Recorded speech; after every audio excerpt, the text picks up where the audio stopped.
여호수아 22장 1절부터 9절 말씀 마음을 집중하시고 함께 읽어보십니다.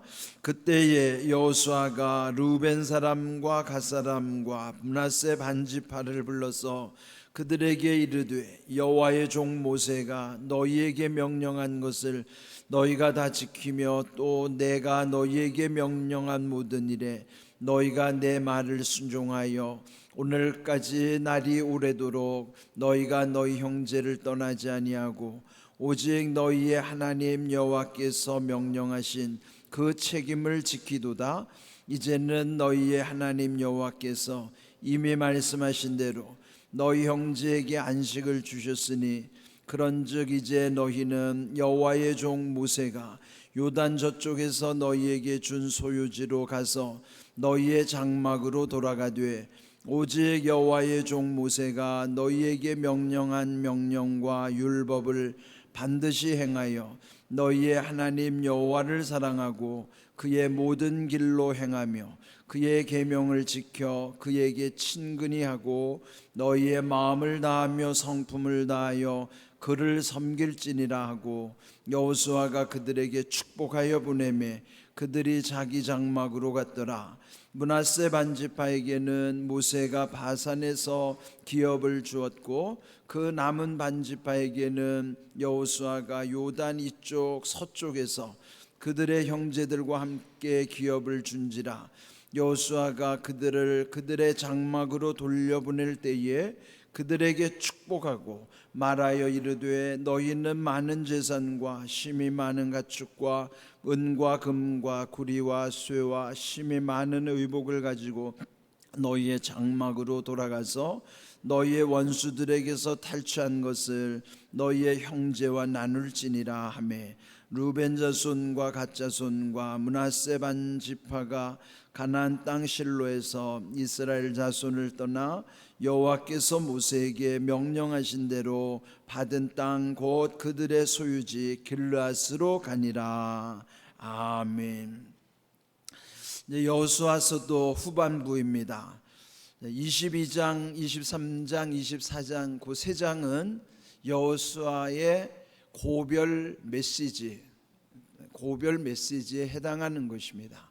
우리가 이제 이미 앞에서 본 대로 1장부터 12장까지는 그 가나안 땅에 들어와서 전쟁을 통해서 정복하는 과정, 그리고 13장부터 이 앞에 21장까지는 정복한 땅을 분배하는 내용, 이렇게 이제 크게 보면은 1장에서 12장은 정복, 13장으로부터 21장은 분배, 22장부터 24장까지는 고별 메시지.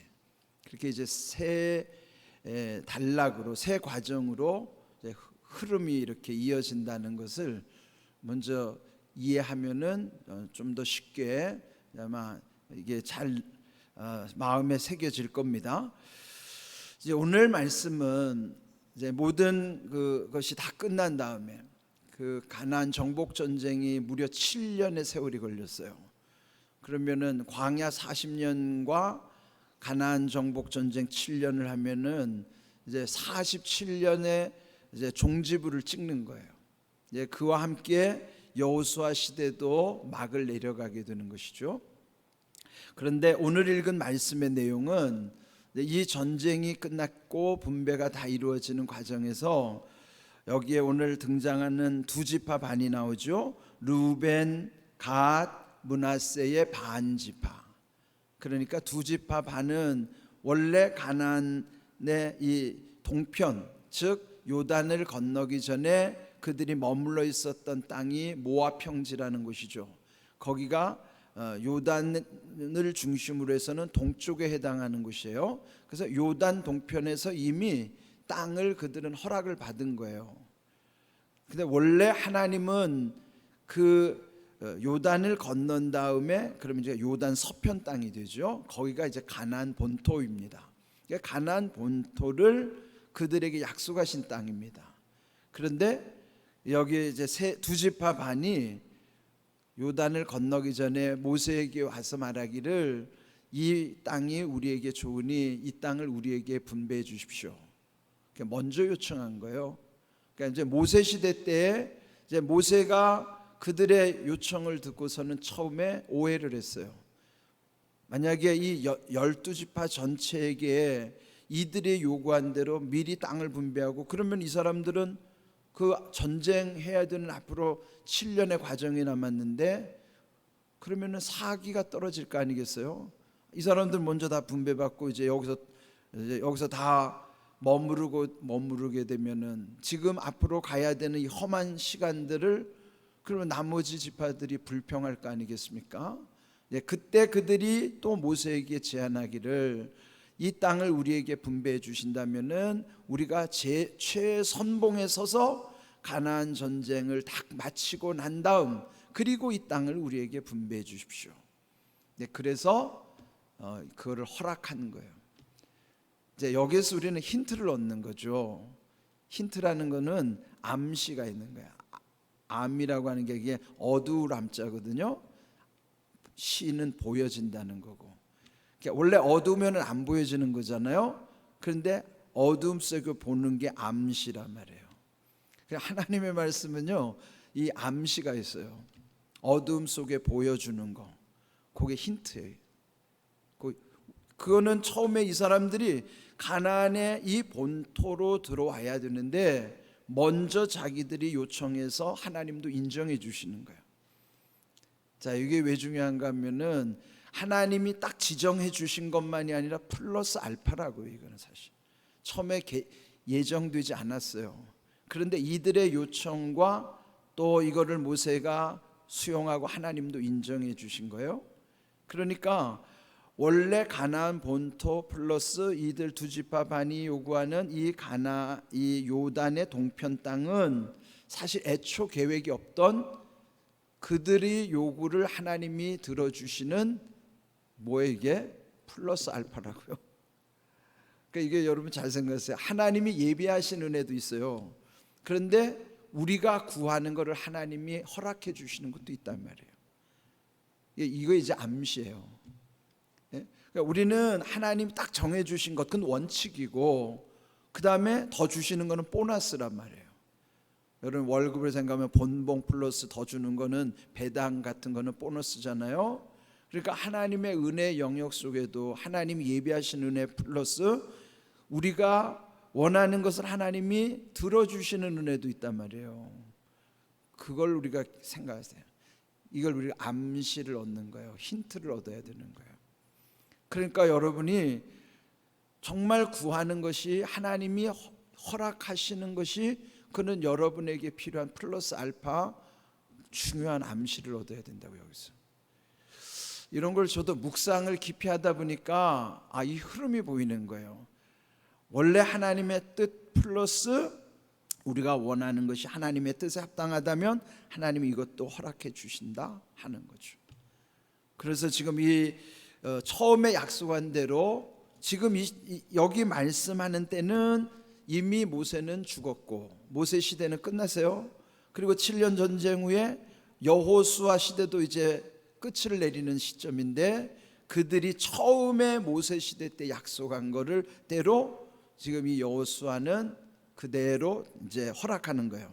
그래서 여기 22장 시작에 보면은 그들을 불러서 2절 여호와의 종 모세가 너희에게 명령한 것 너희가 다 지켰고 또 내가 너희에게 명령한 모든 일에 너희가 내 말에도 순종하였다. 그리고 오늘까지 날이 오래도록 그는 뭐예요? 이미 7년의 세월이 전쟁이 끝난 거예요. 이렇게 7년 가나안 정복 전쟁하는 동안 너희가 너희 형제를 떠나지 아니하고 그들 처음 약속대로 지킨 거예요. 오직 너희의 하나님 여호와께서 명령하신 그 책임을 지키도다. 이 책임을 다한다는 게 얼마나 중요한지. 그들은 약속한 대로 책임을 다 완수했어요. 이제는 너희의 하나님 여호와께서 이미 말씀하신 대로 안식을 주셨으니 이게 뭐예요? 그 끝나는 것에 여기를 안식으로 표현하는 거예요. 전쟁이 끝났으니 이제는 안식을 주셨다. 그 안식의 의미는 종료의 의미 플러스 거기에는 평안하게 쉬게 하시는 여호와 샬롬의 은혜를 나타내 주시는 거예요. 여러분, 안식이라는 게 단순히 쉬는 게 아니라 그랬죠. 휴식 차원이 아니라 영적인 평안함, 하나님의 샬롬의 은혜를 주시는 거예요. 그러니까 여러분, 이게 샬롬을 늘 누리는 삶이 돼야 된다고요. 이게 우리가 주의 전에 나오는 것 자체가 다 그 속에는 하나님의 안식의 은혜가 있어요. 그건 뭐냐면 평안함의 은혜가 있는 것이죠. 그래서 여기 이제 주신 말씀처럼 안식을 주셨으니 그런즉 이제 너희는 여호와의 종 모세가 요단 저쪽에서 너희에게 준 소유지로 또 너희 장막으로 이제 돌아가라 하는 거예요. 그런데 돌아갈 때 5절의 말씀으로 축복하는 거예요. 오직 여호와의 종 모세가 너희에게 명령한 명령과 율법을 반드시 행하여 너희의 하나님 여호와를 사랑하고 그의 모든 길로 행하며 그의 계명을 지켜 그에게 친근히 하고 너희의 마음을 다하며 성품을 다하며 그를 섬길지니라. 이 말씀이 이미 신명기 6장, 거기에는 우리가 말하는 쉐마라는 말씀이 나요. 원래 쉐마라는 히브리 말은 들으라 하는 뜻이에요. 그거를 이스라엘은 쉐마를 교육 지침으로 삼는 거예요. 그러니까 쉐마, 들으라는 것이 오늘 우리의 교육 지침이에요. 성경은 우리에게 들으라 이 말씀인데, 들으라 쉐마의 내용이 여기 끝에 나온 대로 너희의 마음을 다하며 성품을 다하며 하나님을 섬기라. 마태복음 22장 37절에 예수님이 말씀을 그대로 해주시죠. 한 율법사가 예수님께 묻죠. 계명 중에서 가장 큰 계명이 뭡니까? 그때 예수님이 하시는 말씀이 신명기 6장 5절에 있는 이 쉐마의 말씀을 인용해 가지고 말씀하시는 거예요. 그래서 내 마음을 다하고 목숨을 다하고 뜻을 다하여 주 너희 하나님을 사랑하라. 이것이 첫째 되는 계명이라. 앞자만 줄여서 마목 뜻이에요. 마음을 다하고 목숨을 다하고 뜻을 다하여. 그럼 뭐예요? 내 삶의 전부를 하나님 사랑하는 데다가 중심을 둬야 된다는 거예요. 우리가 하나님께 하는 거는요, 남는 것으로 하는 게 아니에요. 우선적으로 하는 것이지. 헌금을 남는 것으로 드리는 게 헌금이 아니에요. 우선적으로 드리는 것이 헌금이지. 주의를 지키는 것도 남는 걸 드리는 거 아니에요. 우선적으로 드리는 거예요. 가장 먼저 하나님 걸 드리는 거예요. 주의를 지키는 거는 일회 중에 첫날을 먼저 하나님께 드리고 우리는 시작하는 거예요. 그래서 주일은 일회 중에 첫날이에요. 일회 중에 첫날을, 이게 나머지 소리가 말하는 대로 찌끄러기를 드리는 게 아닙니다. 여유가 있어서 드리는 게 아니에요. 우리에게 여유가 없어도 먼저 드리고 난 다음에 남은 것을 가지고 내가 살아가는 거예요. 시간도 재물도 모든 것이 그렇다는 거예요. 남아서 드리지 않아요. 우선적으로 드리는 거라고요. 그게 뭐냐면 마음을 다하고 목숨을 다하고 뜻을 다하는 거예요. 그러니 할 수 있는 것이지, 남아서 한다고 하면 남을 리가 없죠. 왜요? 우리는 탐욕의 존재이기 때문에 우리의 욕심 속에는 남는 게 없어요. 그러면 남는 걸 가지고 하나님께 뭘 하려고 하면 아무것도 못해요. 먼저 드리고 나서 하는 것이지 끝에서 잘라가지고 드리는 게 아닙니다. 이거를 여러분 잘 생각하셔야 돼요. 그러니까 제가 교회학교 선생님들에게 늘 부탁하는 게 뭐냐면, 아이들한테 주일 성수와 11조 교육이라는 거는 우리가 신앙의 전통 속에서 왜 중요한가? 뭐 하나님이 무슨 돈이 아쉬워서 드리라는 게 아니에요. 우선순위를 하나님께 드리라는 것이, 남는 것을, 남는 시간, 남는 돈에서 하나님께 주의를 지키는 거나 헌금하는 게 아니라는 걸 아이들에게 알려주는 거예요. 날과 우리에게 시간과 재물에 있어서 처음을 우선으로 하나님께 드리는 거예요. 그거를 아이들에게 가르쳐 줘야 된다고요. 그러니까 11조 아이들이 처음에 자기 용돈에서 11조 하기가 쉽죠. 10,000원에서 1,000원 11조 드리는 거 쉽고, 100,000원에서 10,000원 쉽습니다. 100,000원에서 100,000원도 쉬울 수 있어요. 1,000,000원에서 100,000원은 조금 어려워요. 그런데 1억에서 1,000,000 원을 11조 하는 거는 쉽지 않아요. 그래, 대개 보면 성도들도요, 무슨 큰 돈에서 11조를 잘 못하더라고요. 만약에 집을 팔았거나 뭐 땅을 팔았는데 그 11조 하는 사람들이 별로 없어요. 감사헌금은 하는데, 왜? 그게 크니까. 그런데 그게 믿음이에요, 사실은. 근데 어릴 때부터 그거를 교육시켜줘야 아이들은 자연스럽게 하는 거예요. 우리 아이들도 보니까 이제 자기들의 이제 직장생활 월급이 이제 늘어나는 걸 이렇게 보면서 아, 이 아이가 이렇게 이제 11조가 늘어나는구나. 그거 감사한 거예요. 그럼 걔네들이 그걸 머리를 쓰면은 못하죠. 이런 귀한 은혜 우리가 먼저 하나님의 우선순위를 중요하다는, 그게 마음을 다하고 목숨을 다하고 뜻을 다한다고 하는 아주 중요한 신앙의 고백이에요. 이렇게 축복하는 내용을 6절에 보면은 여호수아가 그들을 축복하여 보냈다. 그 축복하여 보내는 게 왜 말씀으로 축복하는 거예요. 그런데 여러분 중요한 게 사실은 우리 그리스도인들의 본분이 뭐예요? 축복자라고 우리 말씀드렸죠. 베드로전서 3장 9절 또 말씀드립니다. 악을 악으로 욕을 욕으로 갚지 말고 도리어 복을 빌라 이를 위하여 너희가 부르심을 받았으니 이는 복을 이어받게 하려 함이라. 그게 뭐예요? 축복하기 위해서 우리를 불러주셨다는 거예요. 우리가 부름받은 목적은 축복자 되는 거예요. 그로써 복을 이어받도록 우리에게 복을 더하여 주시는 거예요. 그럼 우리의 본분은 축복하는 거예요. 축복할 때 중요한 건 말씀으로 축복하는 게 중요한 거예요. 저는 제가 목사가 된 것 중에 참 보람을 느끼는 거는 축복할 수 있다는 것이 얼마나 감사한지 몰라요. 그런데 여러분도 다 축복자들이에요. 그래서 여러분 축복하여 보내야 되는 겁니다. 누군가를 보낼 때도 축복하여 보내는 거예요. 그리고 여러분이 멀리 떨어져 있는 자녀들에게도요 축복 기도를 해줘야 돼요. 예? 휴대폰, 스마트폰으로도 해줘야 된다고요. 저희도 큰딸이 저 오지에서 근무한 적이 있어요. 저 아프리카에서, 저 칠레에서. 걔네 그 아이가 거기 떨어졌을 때도 전화로도 기도해 주는 거예요. 축복해 주는 거예요. 그는 여러분 자녀들에게 멀리 있다고 여러분 그냥 안부만 물으면 안 돼요. 우리가 축복자인데 자녀들에게도 축복하고 기도해 줘야지.